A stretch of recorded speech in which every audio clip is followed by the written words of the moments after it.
योनी जिसको हम वजाइना कहते हैं या यूनी कहते हैं, इसका सूखापन या ड्राइनेस, ये मैं आपको बताना चाहूंगी हर औरत ने कभी ना कभी इसको हमेशा देखा है, सफर किया है, पर बोलने से घबराई है क्योंकि उसको पता ही नहीं है कि अच्छा ऐसा भी कुछ हो सकता है। उसको लगता है मुझ में ही कोई कमी है शायद। तो ये जो सूखापन है ये बहुत चीजों से हो सकता है। हर चीज औरत के शरीर में हार्मोन से कहीं ना कहीं रिलेटेड होती है, ईस्ट्रोजन प्रोजेस्टेरोन से रिलेटेड होती है। तो जैसे कि मैंने कहा कि अगर आप पीएमएस कर रहे हैं या अगर आपका ओव्यूलेशन का टाइम है, यानी कि आपका अंडा फूटने वाला है, तो ओव्यूलेशन के टाइम पे आपकी योनि बिल्कुल भी सूखी नहीं होगी, उसमें बहुत सारा ल्यूब्रिकेशन होएगा, क्योंकि वो टाइम होता है जब आपको शरीर प्रिपेयर कर रहा है कि हो सकता है कि आप गर्भवती या प्रेग्नेंट। लेकिन जिस आपके जब पीरियड्स आने वाले होते हैं तो उस टाइम पे आपको बहुत ज्यादा सूखापन या ड्राइनेस महसूस हो सकती है। आपको ड्राइनेस महसूस हो सकती है अगर आपने अभी अभी आपका बच्चा जना है, आप जिस पोस्टपार्टम जिसको कहते हैं तब हो,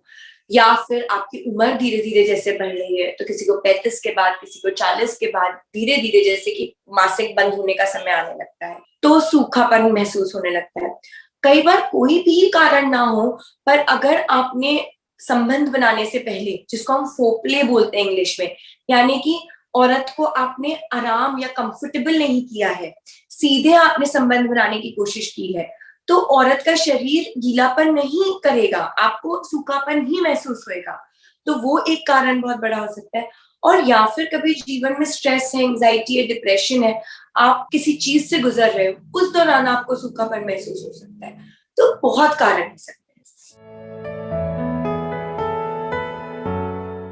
आफ्टर सेक्स या फिर हम कहते हैं पोस्ट कोइटल ड्राइनेस, इसको कोइटस यानी कि संबंध या सेक्स करना, तो ये इसलिए होता है क्योंकि कई बार औरत पहले से ही सूखापन महसूस कर रही होती है, पर वो अपने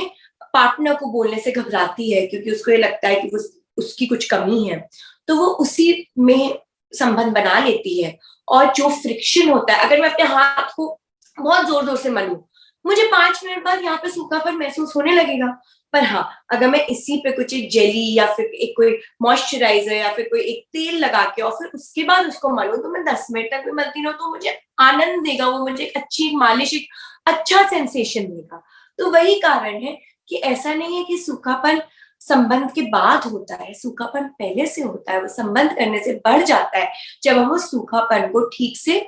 एड्रेस ना करें या उसका कुछ क्योर ना करें। अगर जैसे कि मैंने कहा कि अगर पीएमएस के दौरान हो रहा है या फिर आपके दिमाग में कुछ चल रहा है, आपने अपने परिवार में कुछ टेंशन है, आपने अपने पार्टनर से खुल के किसी बारे में बात नहीं की, आप कंफर्टेबल नहीं हो, तो ये सारी चीजें का सबसे इंपॉर्टेंट चीज जिसको हम कहते हैं कम्युनिकेशन, यानी कि बातचीत। आपको आपके पार्टनर के साथ कंफर्टेबल जगह पे होना, आपको सिक्योर, आपको अच्छा महसूस, सुरक्षित महसूस होना चाहिए कि हाँ भाई मैं तैयार हूँ इस चीज के लिए। तो ऑटोमेटिक अपने आप क्या होता है, सूखापन कम होने लगता है। आपने सीधे संबंध बनाने से पहले अगर आपको जो भी पसंद है, आपको गले लगना पसंद है, आपको किसिंग पसंद है, जो भी जिसको हम फोरप्ले कहते हैं,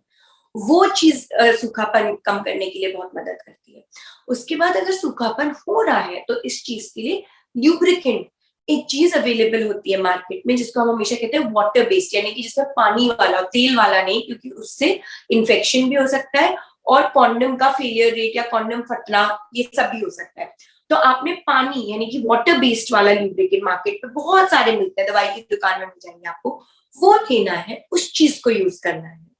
और अगर आप ऐसी कोई महिला हो जिसका मेनोपॉज आने लग गया है, जिसका महीना रुकने वाला है,